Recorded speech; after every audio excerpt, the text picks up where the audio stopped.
5 तारीख को India alliance की बैठक थी दिल्ली के अंदर, उसमें भी मुझे आमंत्रित थे। क्या उसको लेकर मैंने प्रतिक्रिया दी कि भाई आखिर क्यों नहीं बुलाया गया, जब केरल के छोटे दल को बुलाया गया, साउथ की दूसरी छोटी पार्टी आखिर हनुमान बेनीवाल को क्यों नहीं बुलाया। तो कल शाम को जैसे ये बात चली तो खड़गे साहब को ऑफिस से फ़ोन आया था कि साहब हमसे चूक हो गई और कहीं न कहीं ये चूक है। तो अगर इस तरह की चूक हो गई तो ये बहुत बड़ी ब्लंडर चूक है, जहाँ एक एक एमपी की आवश्यकता देश के अंदर, और हनुमान बेनीवाल जैसे व्यक्ति को भूल जाए और कांग्रेस ये फटा के चलाए खुशियाँ मनाएगा हमने 11 ले, हमें 11 ले, फिर हमारा रोल नहीं है 11 लाने के अंदर। फिर मैं क्यों बोलूँ कि कांग्रेस की वजह से जीतो। मैं कह रहा हूँ ना कि 3 लाख वोट कांग्रेस पार्टी के मुझे मिले इसलिए मैं जीता, लेकिन 20 लाख वोट जो आरएलपी के कांग्रेस को मिले उसकी वजह से कांग्रेस की ये सीटें आई। अगर इनके पास उम्मीदवार होता तो बाड़मेर में मेरा उधार का उम्मीदवार क्यों ले जाते तोड़ के, आप बताओ। इनकी हैसियत थी तो लड़ते खुद वहाँ पे, तो मेरे से तो गठबंधन की बात कर रहे थे और मेरी पार्टी को तोड़ रहे थे, 2 काम ही एक साथ कर रहे थे। और इनके 4-5 अलग अलग फैक्टर है। वो एक व्यक्ति कह रहा मैं सीटें ले आया, दूसरा कह रहा मैं ले, एक सीट खुद की मत आओ। कांग्रेस पार्टी की वजह से वो हो सकता है नेता है, लेकिन खुद वैसे नेता नहीं, उसके लिए पार्टी बनानी पड़ती है। और पार्टी बना के देखा लोगों ने राजस्थान में, उनके घर चले गए वो लोग, ख़त्म हो गए पार्टी बना के जिन्होंने प्रयास किया। एक व्यक्ति है जो पार्टी बना के जिंदा है, चाहे कैसे ही हो। एक जिस सीट खींवसर के अंदर 7-8 इलेक्शन लड़ लिए, नागौर के अंदर लड़ लिए, वो पहला चुनाव लड़ा, 14 के अंदर भी जब चुनाव लड़ा था 2.25 लाख के करीब वोट में लिए थे। उस समय भी मेरी निर्दलीय चुनाव लड़ा था, उस समय कई कांग्रेस के साथ ही छोड़ के बीच में भाग गए थे मुझे। अब की बार भी आपको सारी चीज़ का पता है जो हुआ। हमें 3 लाख वोट मिले कांग्रेस पार्टी के और 20 लाख वोट आरएलपी के मिले कांग्रेस को, इसलिए कांग्रेस खाता खोल पाई राजस्थान के अंदर। मैं डूंगरपुर बांसवाड़ा को तो नहीं कहता, लेकिन ये 24 है ना, अगर गठबंधन नहीं होता तो 24 सीट कांग्रेस पार्टी की चली जाती राजस्थान। अगर नेक्स्ट मीटिंग में भी अगर आपको वो बोलने का नाटक करते तो नेक्स्ट मीटिंग में भी मुझे नहीं बुलाएंगे तो भी मैं एनडीए की तरफ नहीं जाऊंगा। जिस तरह मैं 1-2 साल तक एनडीए और इंडिया दोनों में नहीं था, फिर भी तीसरी ताकत के रूप में था। देश में ऐसे कई और दल है जो दोनों में नहीं है फिर भी लड़ रहे हैं। मैं दिल्ली की सरकार के खिलाफ लड़ूंगा। मेरा पहला मुद्दा अग्निवीर को ख़त्म किया जाए और सेना का सम्मान लौटे। इसको लेकर मैं बड़ा आंदोलन आगामी कुछ दिनों में करूंगा। जब शपथ हो जाएगी एक बार सांसदों की, शपथ के बाद मैं यहाँ से आंदोलन की शुरुआत करूँगा। राजस्थान हरियाणा होता है दिल्ली की तरफ हम कूच करेंगे। अग्निवीर जो हमारा प्रमुख मुद्दा है, कर्ज मुक्त किसान, फ्री बिजली, टोल मुक्त राजस्थान देश की हम बात करेंगे। सशक्त लोकायुक्त तो जिस तरह पेपर लीक की घटनाएं हुई राजस्थान के अंदर, उनको भूले थोड़े ही हम, चाहे कोई से भी अलायंस के अंदर चले जाएं। पेपर लीक कराने वाले चाहे कोई भी हो, उस सलाखों के पीछे होने चाहिए जिन्होंने बच्चों के भविष्य के साथ खिलवाड़ किया। जो अपराध हुए सारे राजस्थान आपने कहा कि मेरा अपमान हुआ, तो अपमान करने वाले नेता कौन है, स्टेट के या नेशनल के? नहीं, वो तो फिर जांच से भी हुआ ना। देखिए, बुलाएगा, कोऑर्डिनेट करेगा, दिल्ली का काम है।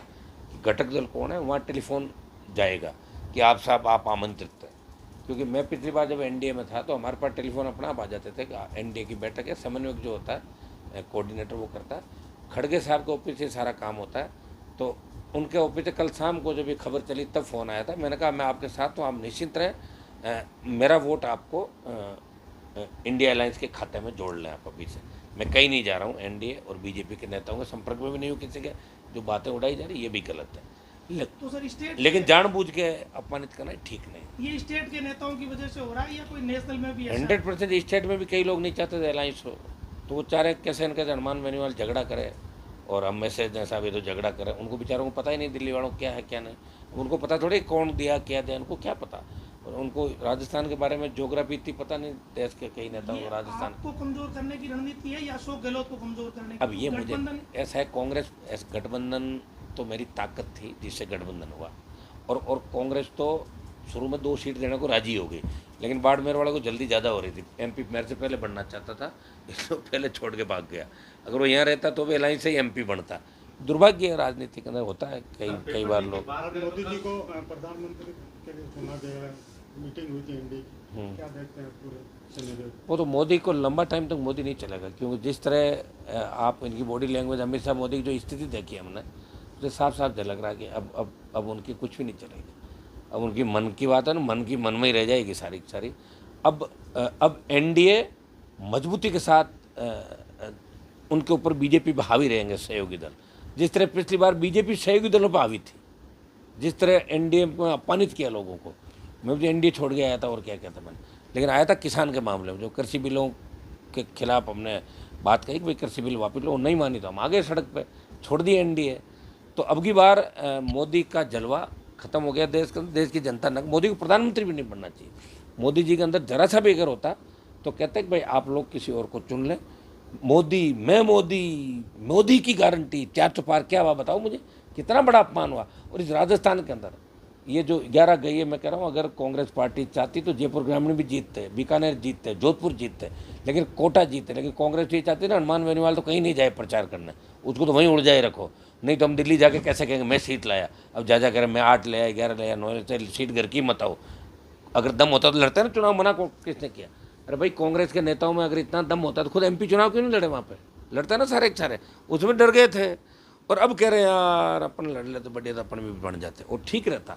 मैं कह रहा हूँ कि अगर ये बड़े नेता चुनाव लड़ते तो कांग्रेस पार्टी की, इंडिया अलायंस की 20 सीट राजस्थान के अंदर आती, माहौल बनता का। 100 गहलोत खुद लड़ते, सचिन पायलट लड़ता, ये प्रदेश देख लड़ता, और ये 3-4-5 लोग थे, ये चुनाव लड़ते तो 20 सीट आ जाती आराम से। और हमारा भी उपयोग ढंग से करते, हमें साथ भी रख लिया, हमारा उपयोग भी नहीं किया, और कई जगह अंदर खाने मारने का प्रयास भी किया, और उसके बाद अपमानित करने का। लेकिन इससे कोई फर्क नहीं पड़ता।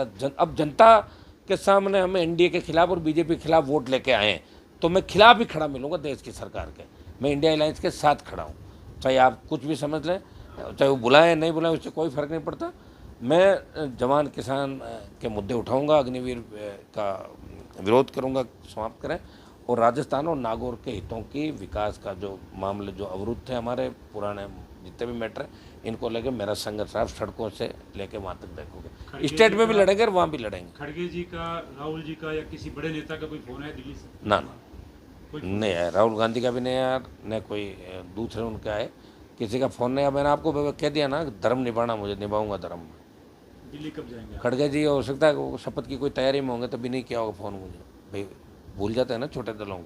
अब मैं दिल्ली जाऊँगा ना, मैं कह रहा हूँ दिल्ली जाऊँगा तो दिल्ली तो मुझे जाना ही है, एमपी की शपथ तो लेनी है। जब एमपी का शपथ होगा तो उसमें चला जाऊँगा। अब तो उससे क्या पहले पता चले एक दल इधर उधर हो तो फिर हर एक वोट की कीमत है। आज तो देखिए हमें इन चीज़ों में नहीं जाना पड़ता। 2003-4 से अगर कीमत ही तय करनी होती तो 2003 में मंत्री बन जाते वसुंधरा के साथ रह के।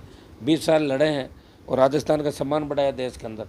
राजस्थान के बारे में ये था कि राजस्थान में दल ही नहीं बन सकता, अब राजस्थान के बारे में हो गया दल बन गया। हो सकता है कि सीट एक आई हनुमान बेनीवाल की, लेकिन राष्ट्रीय लोकतांत्रिक पार्टी मजबूत दल राजस्थान का बना। और अब शायद दूसरा दल एक एमपी बनने से मान्यता मिल गई हमारे जो बीएपी पार्टी को, अब मान्यता मिली कि उसके लिए एक एमपी या 6 एमएलए जरूरी होते हैं। तो आरएलपी पार्टी को 2018 में मान्यता मिली, और आरएलपी युवाओं की सबसे पसंदीदा पार्टी, जिसने पंचायत पालिका चुनाव लड़े, सारे उपचुनाव लड़े, लोकसभा लड़े और फिर लोकसभा लड़े, और देश में संदेश दिया कि वो दमदार व्यक्ति है, मजबूत है, किसान जवान के लिए आधी रात को खड़ा मिलता है, जो सत्ता को ठोकर मार के अपने लोगों के लिए लड़ाई लड़ता रहता, मान सम्मान स्वाभिमान की। अब 4 महीने बाद में नगर पालिका नगर परिषद के चुनाव है, फिर 6 महीने बाद पंचायत के चुनाव है, 6 महीने बाद खींवसर का चुनाव है, उसमें आरएलपी क्या करेगी? लड़ेगी चुनाव, और क्या करेगी आरएलपी? तो लड़ेगी आरएलपी, वो तो देख लेंगे ना आगे परिस्थितियाँ क्या होगी। बीजेपी के खिलाफ तो लड़ेंगे हम लोग, गठबंधन का लेकर कोई आगे हो जाएगी बातें सारी। अभी कौन रहेगा कौन जाएगा, क्या स्थितियाँ कांग्रेस प्रदेश में होगी क्या नहीं होगी, तो आगे का भविष्य तय करें। लेकिन बीजेपी के खिलाफ तो मोर्चा खोल के ही लड़ेंगे ना हम सब लोग। बीजेपी राजस्थान सरकार का क्या भविष्य लग रहा है? अब मेरे को नहीं पता सर, मेरे पास 10-15 एमएलए है नहीं, मैं गिरा दूँ सरकार अभी, जो भी इनका भविष्य। सर पेपर लीक की बात चली थी कल, एक और जो नीट का पेपर है उसकी भी लीक होने की देखिए बात नीट सामने का आई है। पेपर लीक हो गया, और ये मोदी सरकार की बड़ी सफलता है कि नीट का पेपर आउट हुआ, बच्चे सड़कों पे है। सरकार को इस पेपर को रद्द करना चाहिए, पेपर पुनः कराना चाहिए। इसको लेके हम नहीं करेंगे तो कल हम प्रमुख लोगों से मिलेंगे दिल्ली के अंदर, एक आध दिन के अंदर जाके, और नीट का पेपर रद्द हो, निरस्त हो, और पेपर लीक कराने में कौन कौन लोग हैं सीबीआई इसकी जांच करे, और इसकी हम मांग करते हैं। बच्चे भी कल दिल्ली पहुंचने वाले हैं नीट के एग्जाम के खिलाफ, तो बच्चों के साथ हम भी पहुंच जाएंगे, और बच्चों के साथ हम भी चले जाएंगे।